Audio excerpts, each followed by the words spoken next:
नमस्कार दोस्तों, मैं कन्हैया लाल स्वागत करता हूं आपका इस YouTube channel study with KL sir में।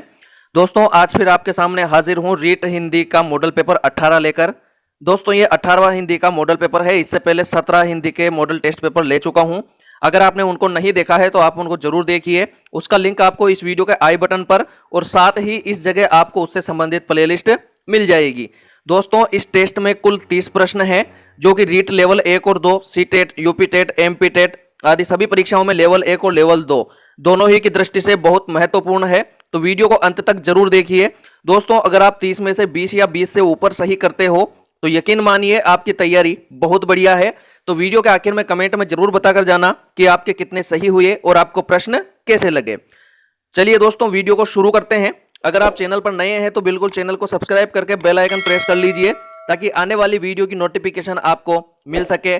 और दोस्तों वीडियो को लाइक और शेयर ज़्यादा से ज़्यादा करना है। आपके लाइक से मुझे मोटिवेशन मिलता है और शेयर करने से अन्य मित्रों को भी इस टेस्ट सीरीज का फायदा मिलेगा।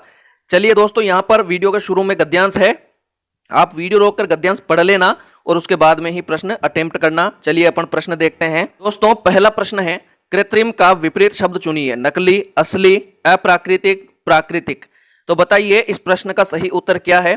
दोस्तों इस प्रश्न का सही उत्तर है विकल्प नंबर 4, प्राकृतिक। चलिए अगला प्रश्न है दोस्तों प्रश्न नंबर 2। शब्द कुदरती का पर्यायवाची है। अलौकिक, भौतिक, कृत्रिम, प्राकृतिक। तो बताइए इस प्रश्न का सही उत्तर क्या है। दोस्तों इस प्रश्न का सही उत्तर है विकल्प नंबर 4, प्राकृतिक। कुदरती का पर्यायवाची भी प्राकृतिक होगा। अगला प्रश्न है प्रश्न नंबर 3। पर्यावरण का सही संधि विच्छेद है परिह प्लस आवरण, परि प्लस आवरण, पर्या प्लस वर्ण और पय प्लस आवरण। तो बताइए इस प्रश्न का सही उत्तर क्या है। दोस्तों इस प्रश्न का सही उत्तर है विकल्प नंबर 2, परि प्लस आवरण। यहां पर परि प्लस आवरण से पर्यावरण बनेगा और यहां पर यण संधि होगी। चलिए अगला प्रश्न है प्रश्न नंबर 4। शब्द बेतहाशा से आशय है। अवनति, बहुत अधिक, नशीला, बेहोश। तो बताइए इस प्रश्न का सही उत्तर क्या है। दोस्तों इस प्रश्न का सही उत्तर है विकल्प नंबर 2, बहुत अधिक। बेतहाशा का मतलब बहुत अधिक होता है। चलिए दोस्तों अगला प्रश्न है प्रश्न नंबर 5। पौधा शब्द का वचन बदलिए। पौधा, पौधे, पौधों, इनमें से कोई नहीं। तो बताइए इस प्रश्न का सही उत्तर क्या है। दोस्तों इस प्रश्न का सही उत्तर है विकल्प नंबर 2, पौधे। पौधा का बहुवचन पौधे होगा और जो ये पौधों है ये जब वाक्य में प्रयोग करते हैं कर्म कारक में तो वहां पर पौधों आ जाता है, जैसे पौधों को पानी दीजिए। तो यहां पर सही आंसर है विकल्प नंबर 2, पौधे। पौधा का बहुवचन। चलिए अगला प्रश्न है दोस्तों प्रश्न नंबर 6। निम्न में से प्रश्नवाचक वाक्य है। शायद अब तुम अच्छे हो गए हो। वाह अब तुम बिल्कुल अच्छे हो गए। क्या अब तुम बिल्कुल अच्छे हो गए हो। अब तुम बिल्कुल अच्छे हो गए हो। तो बताइए इस प्रश्न का सही उत्तर क्या है। दोस्तों इस प्रश्न का सही उत्तर है विकल्प नंबर 3, क्या अब तुम बिल्कुल अच्छे हो गए हो। यह प्रश्नवाचक वाक्य है। चलिए अगला प्रश्न है दोस्तों प्रश्न नंबर 7। वह संस्कृत निम्न में से कौन सा शुद्ध वाक्य है। वह संस्कृत और पढ़ती है। शादी में पगड़ी ओढ़कर जाना चाहिए। अपराधी दंड देने योग्य है। मैंने नाश्ता कर लिया है। तो बताइए इस प्रश्न का सही उत्तर क्या है। दोस्तों इस प्रश्न का सही उत्तर है विकल्प नंबर 4, मैंने नाश्ता कर लिया है। यह वाक्य शुद्ध है। चलिए दोस्तों अगला प्रश्न है प्रश्न नंबर 8। प्यार हो जाना का अर्थ द्योतक मुहावरा नहीं है। आंखें चार होना, आंखों में खुमार होना, आंखें मिलना, आंखें चलना। तो बताइए इस प्रश्न का सही उत्तर क्या है। दोस्तों इस प्रश्न का सही उत्तर है विकल्प नंबर 4, आंखें चलना। यहां पर सही आंसर होगा। अगला प्रश्न है प्रश्न नंबर 9। सार कम आडंबर अधिक अर्थ वाली लोकोक्ति है। खोदा पहाड़ निकली चूहिया, तोता चना बाजे घना, हाथी के दांत खाने के और दिखाने के और उपयुक्त सभी। तो बताइए इस प्रश्न का सही उत्तर क्या है।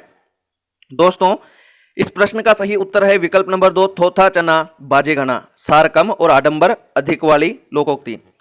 अगला प्रश्न है दोस्तों प्रश्न नंबर 10। प्राथमिक स्तर पर बच्चों की भाषा शिक्षा के संदर्भ में निम्नलिखित में से कौन सा कथन असत्य है।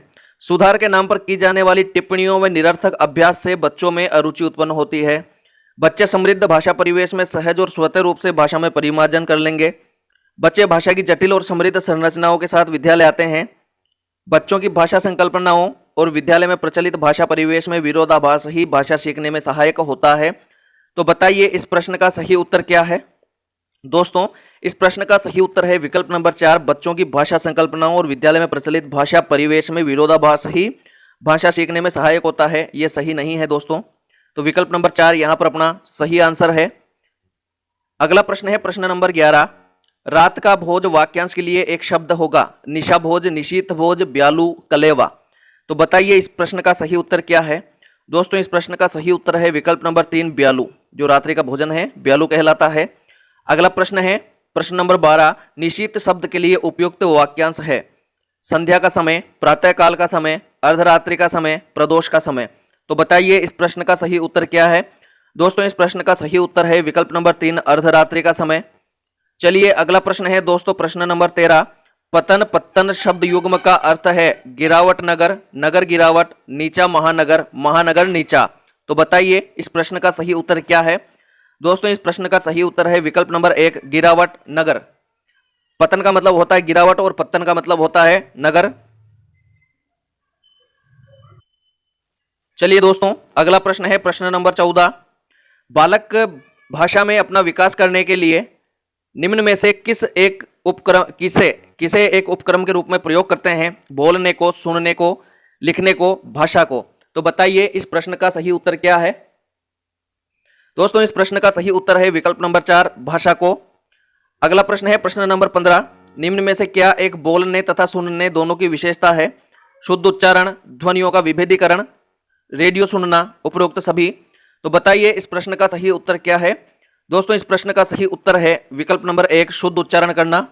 बोलने तथा सुनने दोनों की विशेषता है शुद्ध उच्चारण करना। चलिए दोस्तों अगला प्रश्न है प्रश्न नंबर 16। प्रश्न नंबर 16 है, माध्यमिक स्तर पर विविध कक्षों में भाषा शिक्षण के अंतर्गत निम्न में से क्या उद्देश्य प्राप्त करने की चुनौती होती है। छात्रों को द्रुत गति से सस्वर तथा मौन पठन करने की प्रेरणा देना, उसमें अभिनय संवाद की योग्यता उत्पन्न करना, उन्हें व्याकरण का उच्च ज्ञान प्राप्त करना और उपरोक्त सभी। तो बताइए इस प्रश्न का सही उत्तर क्या है। दोस्तों इस प्रश्न का सही उत्तर है विकल्प नंबर 4, उपरोक्त सभी। यहां पर सभी ही चुनौतियां होती है।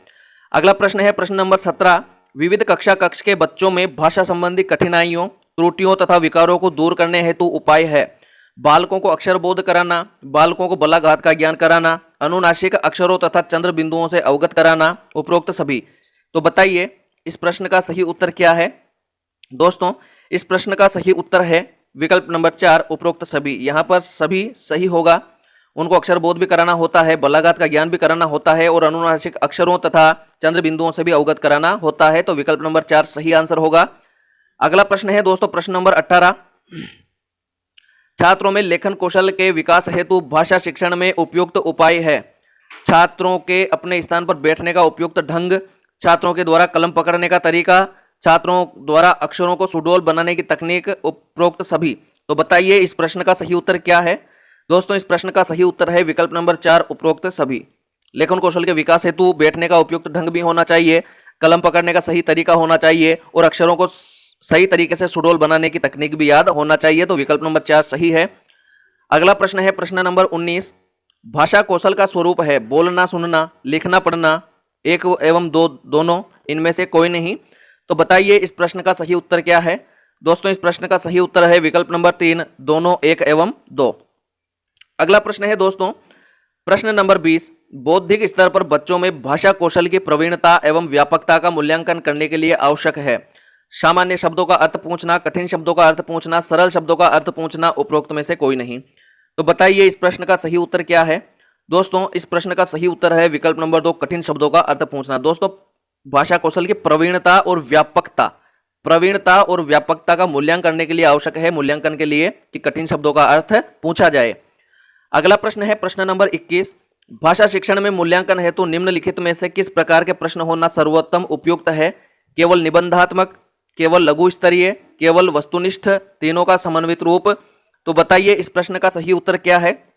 दोस्तों इस प्रश्न का सही उत्तर है विकल्प नंबर 4, तीनों का समन्वित रूप। यहां पर सही आंसर होगा। अगला प्रश्न है प्रश्न नंबर 22, टेप रिकॉर्डर को किस प्रकार की शिक्षण सहायक सामग्री माना जाता है। दृश्य तथा श्रव्य दोनों प्रकार की सहायक सामग्री के रूप में, केवल श्रव्य सहायक सामग्री के रूप में, केवल दृश्य सहायक सामग्री के रूप में, उपरोक्त में से कोई नहीं। तो बताइए इस प्रश्न का सही उत्तर क्या है। दोस्तों इस प्रश्न का सही उत्तर है विकल्प नंबर 2, केवल श्रव्य सहायक सामग्री के रूप में। अगला प्रश्न है प्रश्न नंबर 23, उपचारात्मक शिक्षण की सफलता निर्भर करती है उपचारात्मक शिक्षण की सामग्री पर, भाषिक नियमों के ज्ञान पर, समय व अवधि पर, समस्याओं के कारणों की सही पहचान पर। तो बताइए इस प्रश्न का सही उत्तर क्या है। दोस्तों इस प्रश्न का सही उत्तर है विकल्प नंबर 4, समस्याओं के कारणों की सही पहचान पर। अगला प्रश्न है प्रश्न नंबर 24, उपचारात्मक शिक्षण उचित रूप से निदानात्मक शिक्षण के बाद आता है। यह कथन किसका है? योकम एवं स्किनर, योकम एवं सिम्पसन का, स्किनर एवं सिम्पसन का, ब्लेयर एवं जोन्स का। तो बताइए इस प्रश्न का सही उत्तर क्या है। दोस्तों इस प्रश्न का सही उत्तर है विकल्प नंबर 2, योकम एवं सिम्पसन का। अगला प्रश्न है प्रश्न नंबर 25, उससे पहले पद्यांश है। 25वां प्रश्न है, आप एक बार पद्यांश पढ़ लेना, उसके बाद में ही प्रश्न अटेम्प्ट करना। 25वां प्रश्न है, मातृभूमि से मनुष्य क्या क्या प्राप्त करता है? अन्न जल फल, अन्न फल फूल, अन्न जल वायु और फल फूल जल। तो बताइए इस प्रश्न का सही उत्तर क्या है। दोस्तों इस प्रश्न का सही उत्तर है विकल्प नंबर 3, अन्न जल वायु, यहां पर सही आंसर होगा। अगला प्रश्न है प्रश्न नंबर 26, प्रस्तुत पंक्तियों में धरती की तुलना किससे की गई है? ईश्वर से, पिता से, माता से, विश्व से। तो बताइए इस प्रश्न का सही उत्तर क्या है। दोस्तों इस प्रश्न का सही उत्तर है विकल्प नंबर 3, माता से। जो ऊपर पद्यांश की पंक्तियां हैं उनमें धरती की तुलना माता से की गई है। अगला प्रश्न है दोस्तों प्रश्न नंबर 27, उपरोक्त पद्यांश में मनुष्य की किस प्रवृत्ति पर प्रकाश डाला गया है? देश व देशवासियों के प्रति सेवा भाव, स्वार्थी एवं आत्मकेंद्रित, निस्वार्थ एवं उदार, विश्व बंधुता। तो बताइए इस प्रश्न का सही उत्तर क्या है। दोस्तों इस प्रश्न का सही उत्तर है विकल्प नंबर 3, निस्वार्थ एवं उदार। अगला प्रश्न है प्रश्न नंबर 28, कवि के अनुसार मनुष्य का प्रथम कर्तव्य क्या होना चाहिए? माता पिता के ऋण से उऋण होना, देश व जाति के ऋण से उऋण होना, शिक्षकों के ऋण से उऋण होना, भाई बहनों के ऋण से उऋण होना। तो बताइए इस प्रश्न का सही उत्तर क्या है। दोस्तों इस प्रश्न का सही उत्तर है विकल्प नंबर 2, देश व जाति के ऋण से उऋण होना। अगला प्रश्न है प्रश्न नंबर 29, उपरोक्त पद्यांश का मुख्य संदेश है सेवा भाव, परोपकार, दयालुता, देशभक्ति। तो बताइए इस प्रश्न का सही उत्तर क्या है। दोस्तों इस प्रश्न का सही उत्तर है विकल्प नंबर 4, देशभक्ति। चलिए दोस्तों अगला और आखिरी 30वां प्रश्न, उससे पहले अगर आपने वीडियो को लाइक नहीं किया है तो वीडियो को लाइक और शेयर कर दीजिए। 30वां प्रश्न है, रमेश पानी ले आया, वाक्य किस प्रकार का है? संयुक्त वाक्य, सरल वाक्य, मिश्र वाक्य, इनमें से कोई नहीं। तो बताइए इस प्रश्न का सही उत्तर क्या है। दोस्तों इस प्रश्न का सही उत्तर है विकल्प नंबर 2, सरल वाक्य। चलिए दोस्तों आज के लिए इतना ही, मिलते हैं जल्दी ही नए वीडियो में नए टेस्ट के साथ, तब तक के लिए नमस्कार।